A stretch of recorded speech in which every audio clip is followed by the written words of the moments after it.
So we got Norfolk Southern train derails in Alabama hours before CEO gets grilled by Congress. And people are getting crushed to death during alleged catalytic converter thefts, a crime on the rise that's now taking a toll on more than just cars. While Biden himself, Mr. Biden, wants to bring back sending monthly checks to parents and make the program permanent.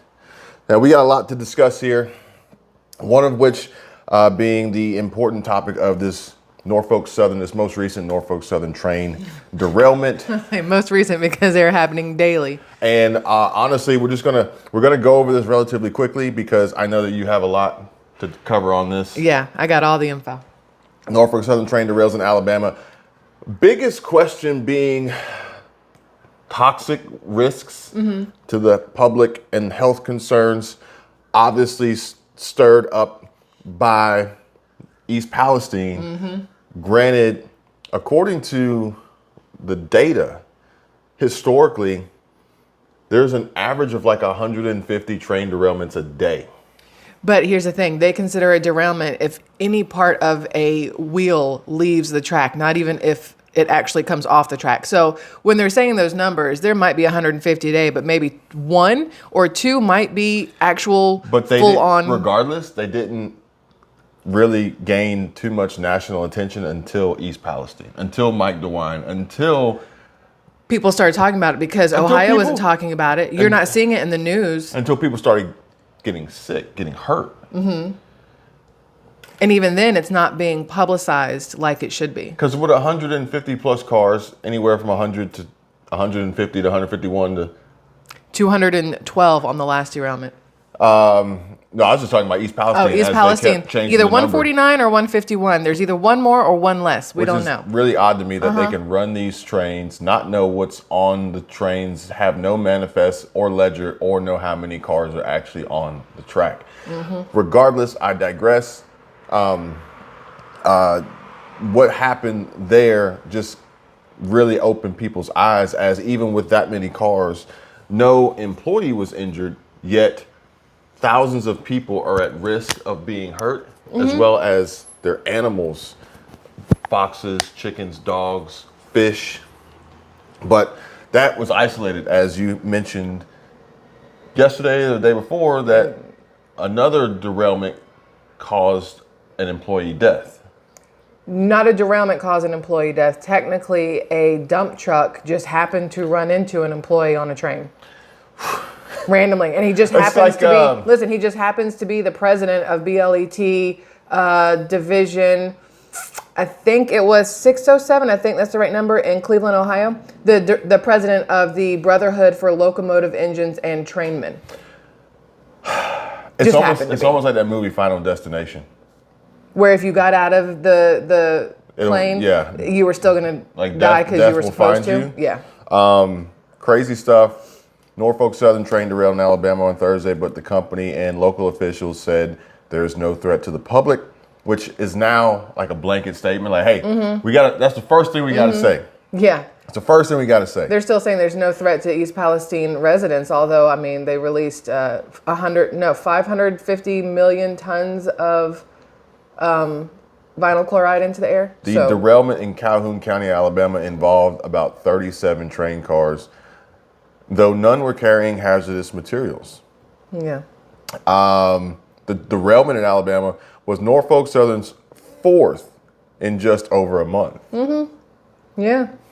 I wonder when the rest. I wonder when BNSF, oh no, they had Union Pacific, and CSX, and some of these others. I wonder when they're going to start making headlines. Well, CSX actually had a pretty bad one in West Virginia, according to a rock slide. It shoved some locomotives and things into the river there, because that's where they all are happening, is near water, side note, and shoved it into a river where diesel oil spilt or diesel fuel spilt, and then raging fire.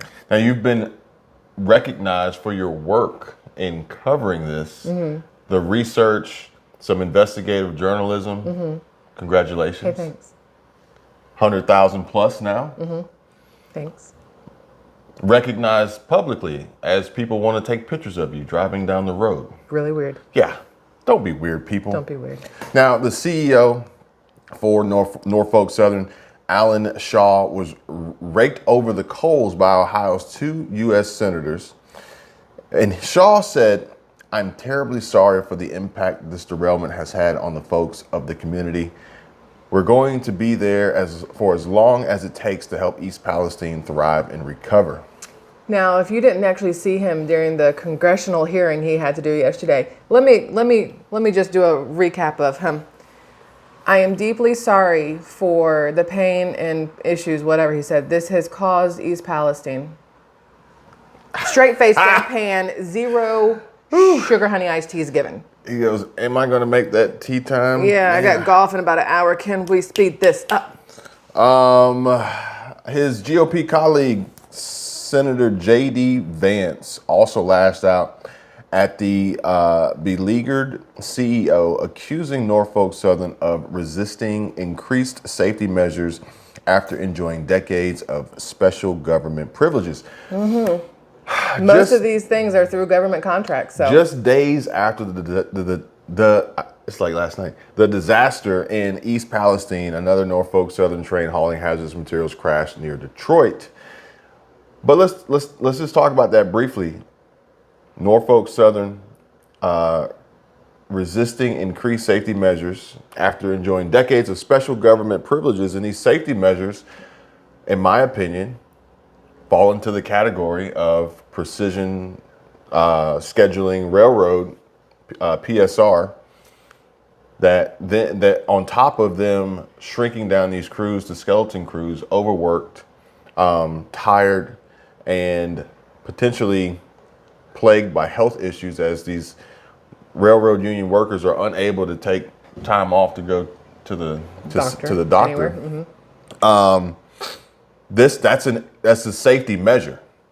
Let alone, a comment was left on a previous video about how little time these inspectors have to check the cars before they leave.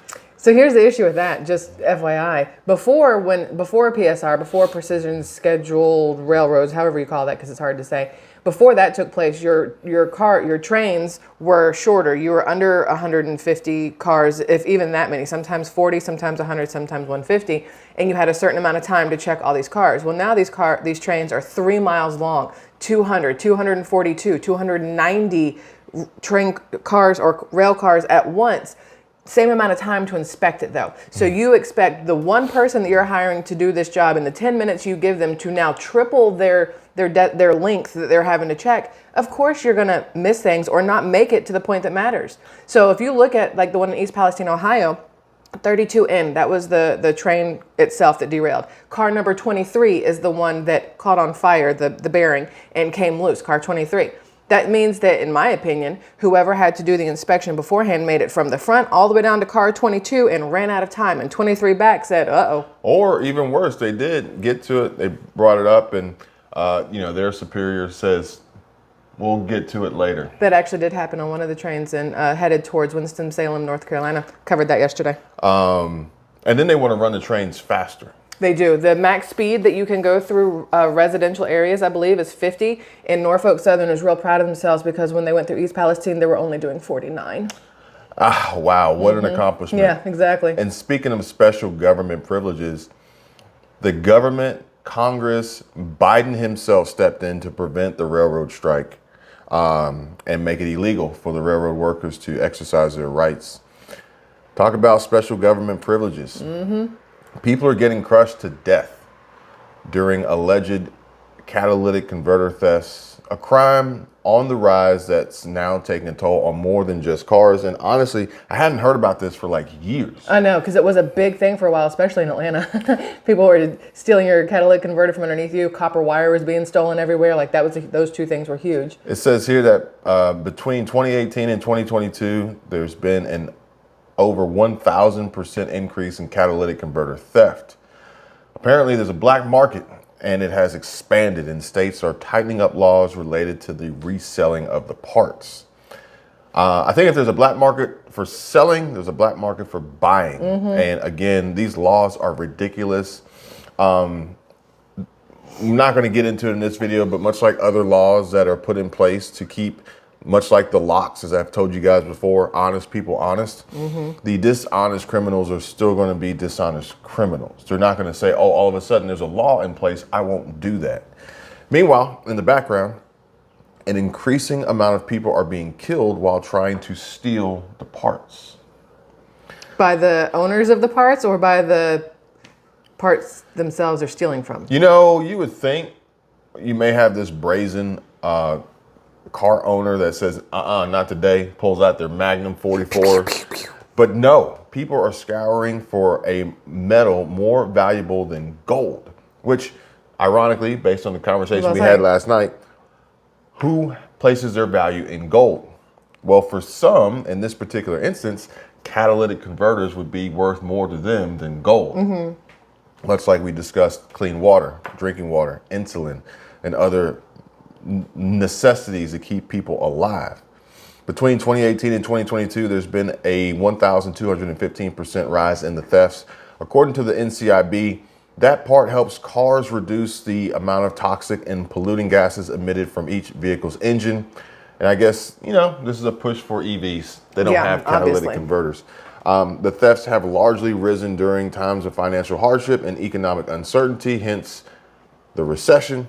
And a black market has also burgeoned where platinum, palladium, and rhodium, the precious metals used in the parts, are being harvested. Rhodium's price per troy ounce has reached up to 8 times the price of gold since 2019. And having the parts stolen can set drivers back between $1,000 to $3,000 without help from insurance. But again, if you file the claim with your insurance, then they're going to ding you for filing the claim, and you're going to pay it back tenfold. Preventing the theft is also a costly measure with cat shields, which is a mechanism that blocks access to the converter, costing between $200 and $500 on average. And to steal the parts, thieves have to place themselves underneath the vehicles, often propping the cars up with a jack, leaving them in harm's way. Tragedy is striking more often as the thefts increase. And in February of this year, in Palmdale, California, a woman was asleep in her Ford Excursion when a man went underneath her car and began attempting to saw off her converter, is what she told the authorities, according to the LA Times. When she awoke to the noise, she started her car and reversed from the parking spot, not knowing someone was beneath her, killing the man per the report. Hey, do stupid things, win stupid prizes. Weeks later in Georgia, a man was crushed to death while attempting to remove a catalytic converter from a car at a dealership with a jack. The jack lost support of the car, which fell onto the man, and he was found dead the following morning. Seems like a real good reason to quit doing that kind of thing. The list just goes on and on here. I mean, you gotta be pretty stupid, number one, to steal stuff like that, but to die that way too. Can you imagine the tombstone? States are introducing, Crushed while stealing something that didn't belong to him. Cause of death. I wonder if they put Stupidity. Cause of death, being an idiot. Being a dumbass. Or recession. I don't know, which one is it? People are getting real crazy. They're getting real desperate right now. States are introducing a host of new laws to stem the uptick in thefts. And over the last year, states have acted to pass new laws to quell the uptick in thefts in an attempt to cut out middlemen like unauthorized scrap yards where catalytic converters can be pawned off without a trace, typically for $50 to $250. Now, this, folks, is an attack against those who are actually trying to do the right thing, conduct business, earn a modest income, just keep their heads above water.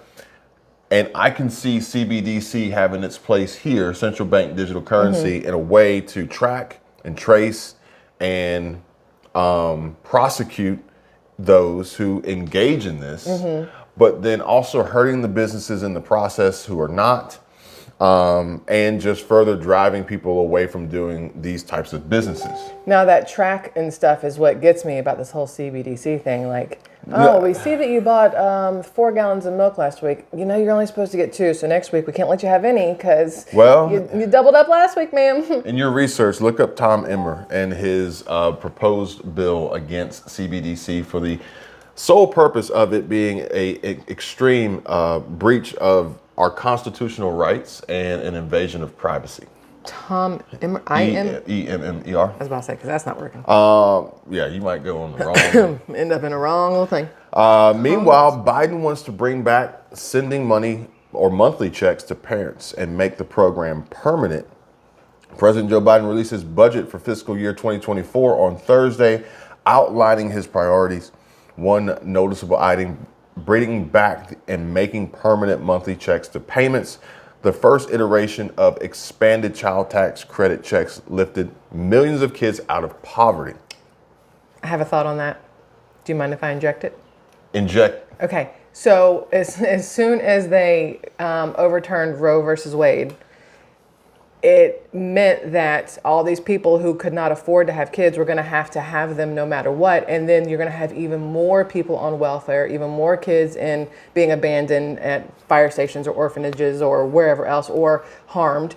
So now the government's like, well, shit, we didn't think this part through. Now we have to send people money so that they can keep living, but they're probably going to send less than you would get if you were on welfare or something. Well, the more they send, the more they tax.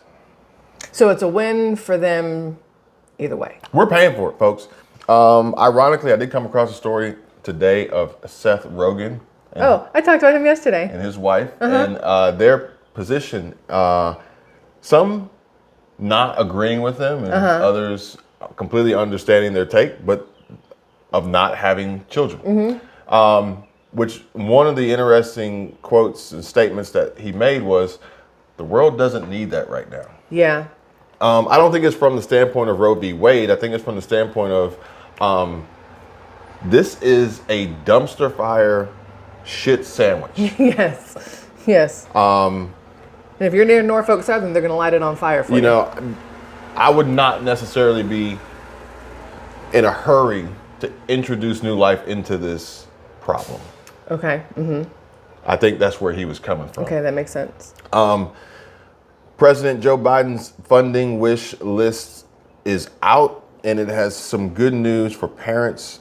Whereas on Thursday, Biden unveiled his budget proposal for fiscal year 2024, which outlines his investment priorities in every federal agency for the upcoming year.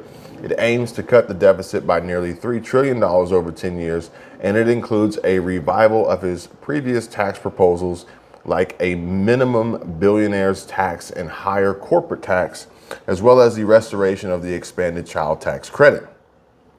Biden's American Rescue Plan gave $3,000 per child to families with children over the age of 6 and $3,600 per child to families with children under the age of 6.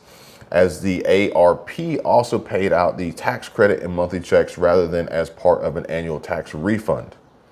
It says that the president clearly believes that the way to grow this economy is invest in the middle class and working families, and that we have to grow the economy from the bottom up and the middle out. According to Shalonda Young, the director of the United States Office of Management and Budget. The child tax credit proved to be formidable in its goal of reducing poverty, feeding 2 million children, and keeping 3 million total children out of poverty in just the first month of the credit's existence, which is really cool. And makes me think of someone else who is looking to do the same and help impoverished children and families overcome, while also facing criticism and backlash for doing it. Mr. Beast faces criticism after donating 20,000 pairs of shoes to South African children. Okay, that's why he got backlash. South African. Why didn't you keep it here in our country? That's why he got backlash. I can guarantee it. I don't know Mr. Beast. I have never met Mr. Beast. But we saw Mr. Beast. Sitting in the same room with him, listening to him speak. He seems, honestly, I'm just going to call him Jimmy. Seems like a really good guy. And based on what I have read about him, he literally makes a lot of money and he really likes to give it away. Yes. He just seemed like a genuinely nice guy. He fed everybody for free. Mr. Beast burgers, side notes. Amazing. Really tasty. Eat them on the toilet.